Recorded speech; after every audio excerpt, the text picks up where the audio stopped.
Welcome in everyone, Physics Shebang here with a brand new tutorial coming in hot for you. Today we have part 3 of my Kefka deep dive series where we will be discussing everyone's favorite sleepy thirst trap and his Dami Mommy, Tier 3. So buckle up and prepare thyself for too many numbers and way more information than you wanted to know about this fight. Or, actually, maybe since this is Tier 3, this is exactly the amount of information you were looking for. Either way, enjoy.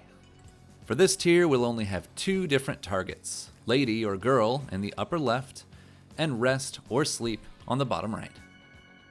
First up is lady, with an HP of 9,999, a weakness to none and absorbs all elements, immunity to all status ailment, cannot be instant deathed, and also has a Ragnarok for you to steal in case you need it.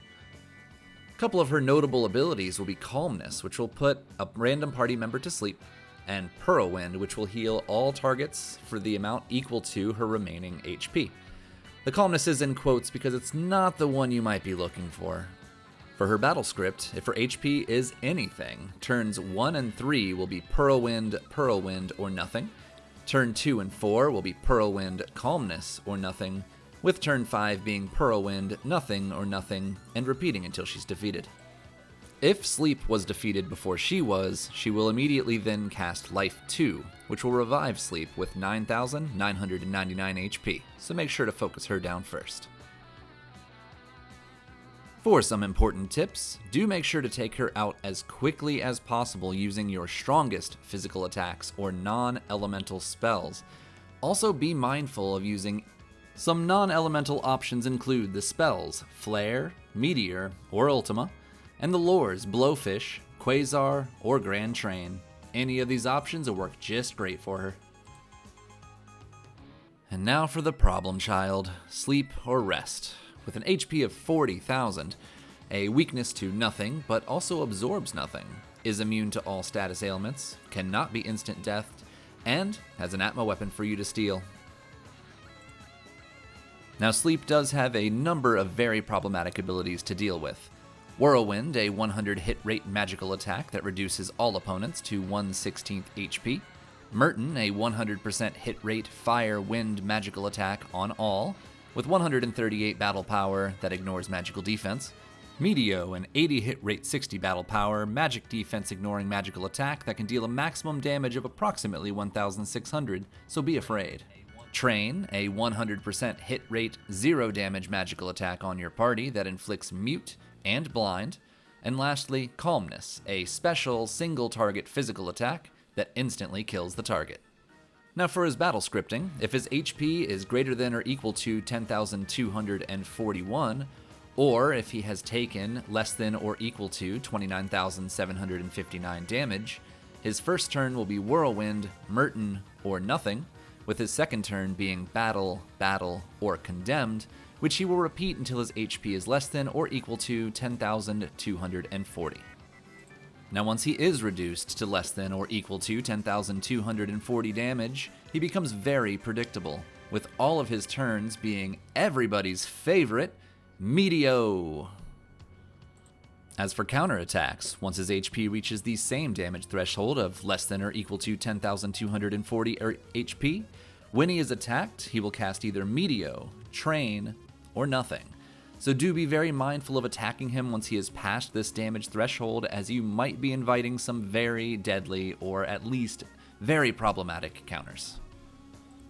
Last but not least, once he is defeated, he will attack with a single Calmness, followed by a Calmness, nothing, or nothing. So you will always get at least one each time he is defeated. For some general strategies, Tier 3 only has 2 targets with a very clear kill order. Lady first and Sleep second. Kill Lady as quickly as possible with strong physical attacks or non-elemental magical attacks. But let's be real here, we all know you're not here for her. You're here for him. This big, dumb idiot. So let's get into some Tier 3 Sleep strategies. For the first order of business, dust off that calculator or your brain because we're gonna have to do some math. That's right, math. Remember when you told your 3rd grade teacher that math was dumb and that you'd never use it in the real world? Well, the joke's on you because now you'll be using it to calculate damage caused to some pixels in a 30-year-old Super Nintendo game. Get wrecked, nerd. Once Lady is successfully defeated, it is important to count how much damage you deal to Sleep to avoid pushing him into Medio Phase when he is at 10,240 HP or less. The end goal for this strategy is to get him as close to the damage threshold for Medio Phase as possible before finishing him off in one blow. Doing so completely avoids any Medios or counterattacks you may have had to deal with without counting. As Medio Phase begins when Sleep reaches 10,240 HP or less, this strategy requires you to have a character who can break the 9,999 damage cap in some way, be it with a Genji glove and 2 swords, a weapon with offering, a horn jumper, or a quick user. Knowing the damage output of your party, especially your strongest character, is very important. Once you've gotten his HP to where you need it to take him out in one shot, go ahead and heal up, just in case, and apply your Calmness protection if you haven't already. Afterwards, send it with your strongest character and head on to Tier 4. But we may be getting just a little bit ahead of ourselves. What the heck is Calmness protection? Calmness protection refers to any spell or esper that can cause you to reliably evade or block a physical attack. As Calmness is a physical special attack, these spells or espers would effectively allow you to avoid the instant death attacks you would normally have to weather before entering Tier 4.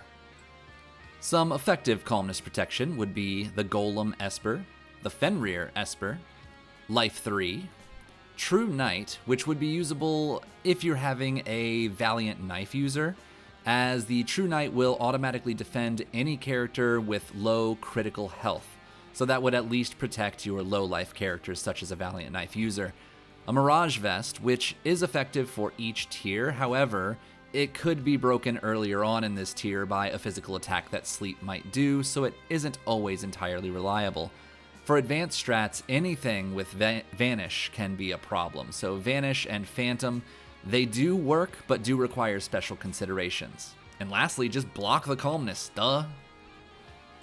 For some more niche Calmness protection options, you have Jump, where the jumper will be protected while he's in the air, so if you can kill Sleep while he's still in the air, then they will not be targeted by Calmness. Additionally, they will land at the start of Tier 4, giving you a little extra boost of damage. The Palador Esper does help for a full party jump, and hopefully the first or second ones to land take out Sleep, so at least 2 of them would be protected from Calmness. You could then cast X Magic with Quick first, and then Vanish second. The reason being, Vanish would normally be broken by Quick, so you want to make sure to use Quick first, followed by Vanish, and then use your remaining turns to kill Sleep, and that player would then be protected from Calmness. You can also use Throw with Shadow Edge, which will put Image on a caster, and can be mimicked, or Invis Edge, which will make the caster invisible, and can also be mimicked. All of these options are fairly desperate and should just generally be used when you have no other options, and having characters die to Calmness would be more detrimental than using these abilities. And a quick note about Golem. Golem blocks physical attack damage up to the current HP of the caster. To be safe, it is best practice to use Golem on your highest HP character, or at least make sure they're at full life when you cast it. Only Sleep's attack can damage the barrier, as Calmness does 0 damage, but if you cast it at low life, Golem's shield may be broken before Calmness occurs if Sleep decides to use his battle action. Thankfully, there is a bit of an oh crap button when it comes to Sleep. If you happen to push him into Medio Phase earlier than expected, you can use a Revivify on him, which would heal him for 1/8 of his max HP, or 5,000 hit points. As long as he has more than 10,240 HP after you use it, he'll go back to his regular scripting. Additionally, you can just throw a Cure 2, Cure 3 on him. This is very useful when you pushed just a little bit too hard and need to back it off to get your party ready for the kill.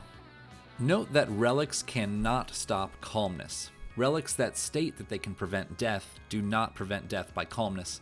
The main relics in question are the Memento Ring and the Safety Bit, so don't put those on hoping that you'll be able to block it. And now let's see what it looks like to break that damage cap. Alright, here we are with Sleep at about 26,000 damage. I do know that I can take him out, as this is a supremely overpowered seed that I rolled specifically for this purpose. So I know that Terra up at the top there is going to be able to do 20,000 even without a proc. So in this case, I can definitely take care of it, but the strategy is exactly the same regardless, as long as you can do the amount of damage you need to do to kill him in one hit. So in this case, I really don't have to worry about his ATB bar much, but I do need to go ahead and put up my Calmness protection, which I will do right now. So I'm going to go ahead and get my golem up and wait for that to cast. I can wait trick while it's going on, that way I know for a fact that I'm not going to get blasted with something afterwards, and then immediately finish it with Terra. Since he was at 25,000 and he only has 40,000 life, I knew I needed to do 15,000 or more, and I had somebody doing 20,000, so I knew for a fact Terra could finish it as soon as I got him to the life he needed to be. And that's how you take care of sleep when you can break the damage cap. As a side note, many of the strategies going forward in this video require the knowledge and execution of weight tricking in order to be effective. Weight tricking is likely the single most beneficial tactic you can learn in this randomizer, and all players can only benefit from learning and becoming proficient in it. See the description for a tutorial if needed. So what if you can't break the damage cap? In this situation, your first goal would still be to get him as close to the Medio phase threshold as possible, with the goal of killing him in the fewest possible attacks. Once you are sure that you can ideally kill him in 2 attacks, put up your Calmness protection, if still needed, then wait for sleep to attack, which will reset his ATB. Once sleep is pushed past 10,240 HP, he can immediately counter with Medio, Train, or nothing. So by waiting for his ATB to be empty, you avoid the possibility of a Medio or a Train counter, plus Medio on his turn.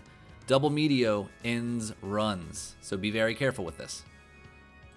From here, you'll hit him hard into Medio phase, accept the counter, if any, and immediately kill him with a second attack before he can act. Train in this situation can be pretty brutal, as it can make both your physical and magical attackers ineffective, so it is very good to have an elemental shield ready to crack to finish him off if needed. Let's see what it looks like when you can't break the damage cap. Alright, and here we are in Tier 3. I have successfully dealt approximately 27,000 damage to sleep. So from this point, I have a few things that I need to take care of here. I still need to put up my Calmness protection, and then I need to wait for him to get his turn out of the way, so I know his ATB will be completely empty before I push him into Medio, thus completely negating the possibility of receiving his counterattack and his ATB Medio attack. So order of operations here, we are going to cast Golem with Strago, who I am weight tricking with right now. Then we will wait for Sleep to attack, and then we will attack with Lock, who will do 10,000 damage, pushing him to about 37,000 damage total. And we will finish up with either Celis attacking, or we might have to crack a shield as well. We'll just have to see how he counters. So we'll go ahead and execute now. Let's see how it goes. First up, Golem. I'm not going to weight trick here because I actually want Sleep to get his turn, so I can just see what he does. I want to make sure his ATB is full, so I know he's going to attack. He did not attack, which means he chose nothing. But I know his ATB was full because I let it charge up during that full attack of Golem that I just did. So I'm going to continue on with the plan. We'll start with Lock, and we'll fight. We have gotten very lucky, and we have gotten the 33% chance of him to do nothing. So from this point on, all we have to do is finish the plan with Celis, throw a fight out there, and he should be done for. We already put Golem up, so Golem will take care of us if needed, but Lock went ahead and blocked it. And that's how you'll deal with Tier 3 if you do not break the damage cap. Last is Phantom Strats. Alert! Phantom and Invisibility Strats are notoriously hard to pull off and can result in your imminent death if not done properly. If in a racing situation, use these at your own risk. Physics Shebang is not liable for any race losses you may incur by utilizing these strats. Now, what is it that makes Phantom so dangerous? Phantom, along with Vanish itself, will dodge all physical attacks that are sent your way. This comes with a trade-off, however, where all magical attacks will hit you with 100% accuracy and also break your Vanish. As Merton, Whirlwind, and most of all Medio are all magical attacks, if you're all invisible, your entire team will take the brunt of that damage and lose invisibility. As such, because of your magic vulnerability once you are invisible, you now not only have to worry about Sleep's Medio phase, but you also have to worry about his ATB bar, as Merton or Whirlwind are also nasty to be hit by, plus your Vanish status will be gone. With standard race settings, you can only cast Phantom once, so if you blow it, there's no trying again. If you can break the damage cap reliably, the strategy isn't much different than the previous section, but you want to be sure to cast Phantom only after you are sure Sleep will not attack again before you kill him. This requires you to be 100% positive that you can kill him in one hit, and that you can cast Phantom and get the killing blow before his ATB fills back up. Wait trick, wait trick, wait trick. The real difficulty with this strategy comes when you cannot break the damage cap. In this case, you will need to ensure that his ATB is empty, hit him hard to push him into the Medio phase, eat any of his counters, cast Phantom, and then get the killing blow, all before he gets another attack. Again, this requires near perfect usage of weight tricking to properly execute. This strategy is not for the faint of heart and can easily get you killed if not done properly. With all that said, let's see how Phantom strats look without breaking the damage cap. And here we are at Tier 3, getting ready for some Phantom strats. In this case, I have reduced Sleep down to approximately 25,000 HP, which means he needs to take about 15,000 more. This team is unable to break the damage cap, so what I need to do is ensure that Sleep is, his ATB is completely empty, so I'll need to wait for him to attack. I can then attack with Terra or Edgar in this case, wait for his counter, and then switch over to Celis and immediately cast Phantom and finish him all before we see another action. Let's see if we can get it taken care of. So I'm going to take off weight tricking here and switch to Terra to be prepared to make the next attack as soon as Sleep attacks me. This does require careful planning and appropriate management of his ATB. So he attacked, so we're going to attack now with Terra. Here's his Medio. So we now know we're weight tricking right now. So we waited for his ATB to be up. He cast Whirlwind. We then attacked and he casted Medio. And I weight tricked. So I know his ATB is extremely low right now. So I am very confident I'll be able to use Phantom, immediately switch to Edgar, and attack again to kill him. So we're going to do that now. Phantom. I'm going to switch straight to Edgar and weight trick. You can see my ATB bar at the bottom is not moving, meaning that I am weight tricking.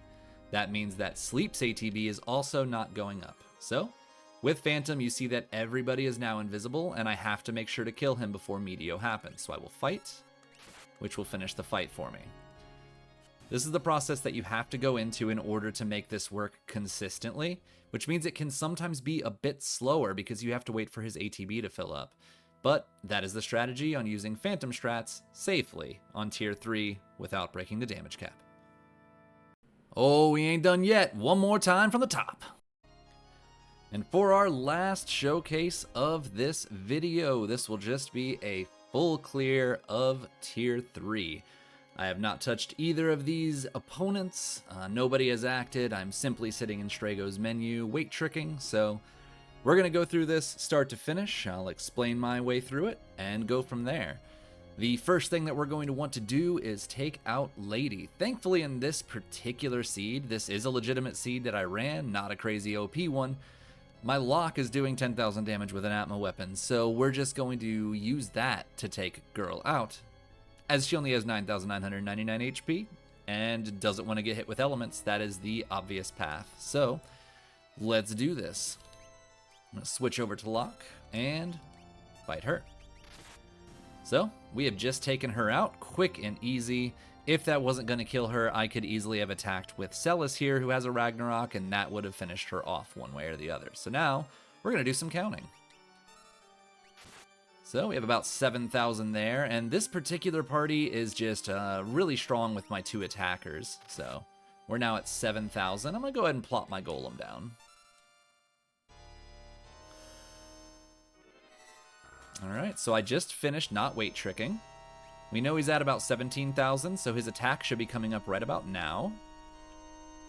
He did not attack, so that's good. So he's at 17. I'm going to go ahead and attack one more time. Okay, well, there he was. I guess his ATB was not completely full yet. That's alright. Alright, he is now at 27,000 damage. We cannot break damage cap here. So I'm going to wait for him to attack just to play it safe. I could just attack and eat a Meteo or cure, eat a Meteo. But now we know that his ATB is completely empty. So let's make sure we're not going to die. Let's go with Cure 3. Because I don't really want Strago to die here. So we're just going to quickly Cure up. We can go here and slap down another 10, which will push him into Meteo phase. Again, we got lucky with no counter. And we're going to finish it now with Celis. There's our Calmness. Golem will take care of our Calmness protection. And that is how you take care of Tier 3, start to finish. And with that, finally, at long last, we have reached the end of this dose of over-information about Tier 3. I sincerely hope you found it informative and perhaps learned a few things to help make this fight a little smoother for you going forward. If you have any questions, comments, jeers, cheers, insults, or curses about my video, or me personally, go ahead and sound off in the comments below. Coming up next, we'll be going up against the favorite genocidal, rage-baiting Jester Daddy himself in Tier 4, so look forward to it. Take care of yourselves and others, and I'll catch you on the next one.